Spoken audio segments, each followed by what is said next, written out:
মাৰ প্ৰেম। এই কাহিনীটো তেনে এগৰাকী মাতৃৰ এটা মমতাৰ কথা আৰু সন্তানৰ প্ৰতি থকা মৰমৰ বাবে এই মাতৃগৰাকীয়ে কি কৰিবলৈ পায় সেই বিষয়ে বৰ্ণনা কৰা হৈছে।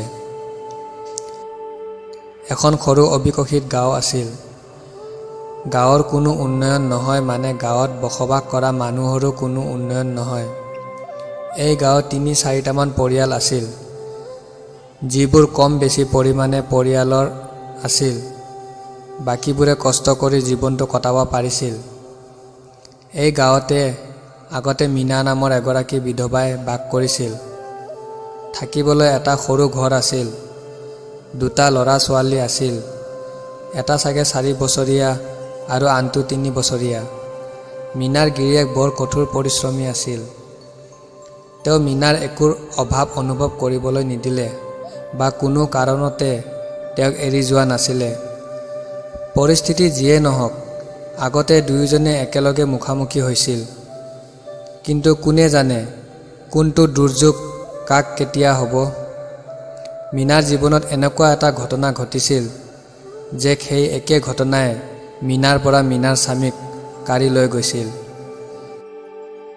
স্বামীৰ মৃত্যুৰ পিছত মীনাৰ অনুভৱ কৰিবলৈ ধৰিলে যে মই জীয়াই আছোঁ, কিন্তু মোৰ মাজত কোনো জীৱন নাই।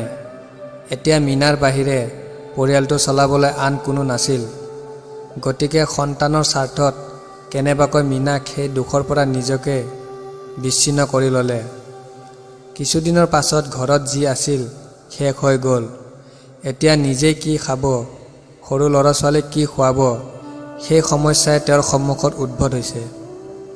মীনাই তেতিয়াও ল'ৰা-ছোৱালীৰ বাবে কিছু কাম কৰিব লগা হৈছিল। সেইবাবে মীনাই 2 সন্তানক লগত লৈ য'তে কাম পায় তাতে গৈছিল আৰু গোটেই দিনটো কঠোৰ পৰিশ্ৰম কৰি যি মজুৰি পাইছিল তাই নিজৰ লগতে সন্তানক খুৱাইছিল। সময় পাৰ হৈ গৈ থাকিল এনেকৈয়ে। কিন্তু এদিন মীনাৰ শৰীৰত অলপ দুৰ্বলতা অনুভৱ কৰিবলৈ ধৰিলে। তথাপিও তাই কামলৈ গৈছিল। এনেকৈ মীনা 2-3 দিন কামত গৈ থাকিল, কিন্তু শৰীৰৰ দুৰ্বলতা ভাল হোৱা নাছিল, বৰং বাঢ়ি আহিছিল। এনে অৱস্থাত মীনাৰ বাবে কামলৈ যোৱাটো কঠিন হৈ পৰিছিল।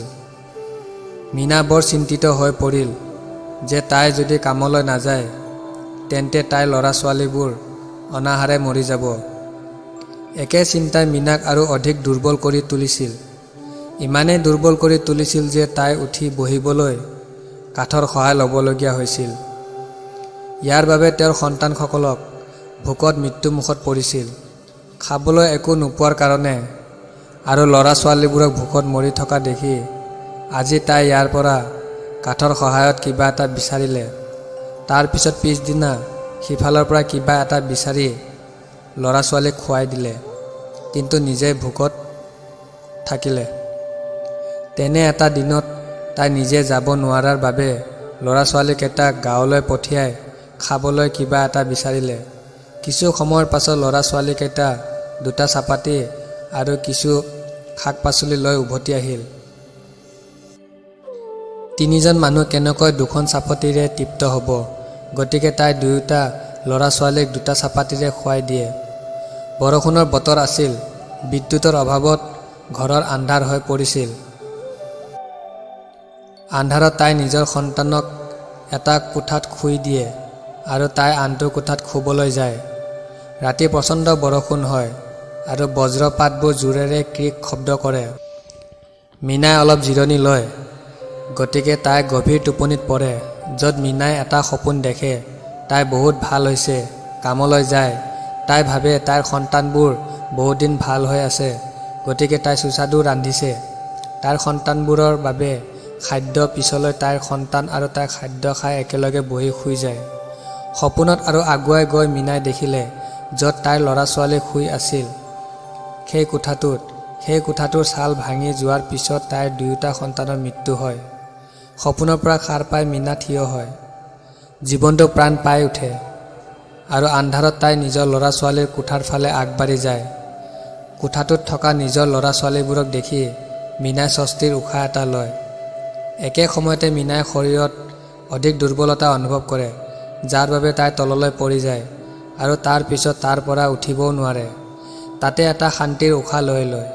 বন্ধুসকল, এয়া এগৰাকী মাতৃৰ মৰম, যিগৰাকীৰ সন্তানৰ স্বাৰ্থত মৃত্যুৰ আগলৈকে জীয়াই থকাৰ আৱেগ আছে। বন্ধুসকল, এই চুটি গল্পটো কেনেকুৱা লাগিল? আপোনাৰ চিন্তা আমাৰ লগত শ্বেয়াৰ কৰক। ধন্যবাদ।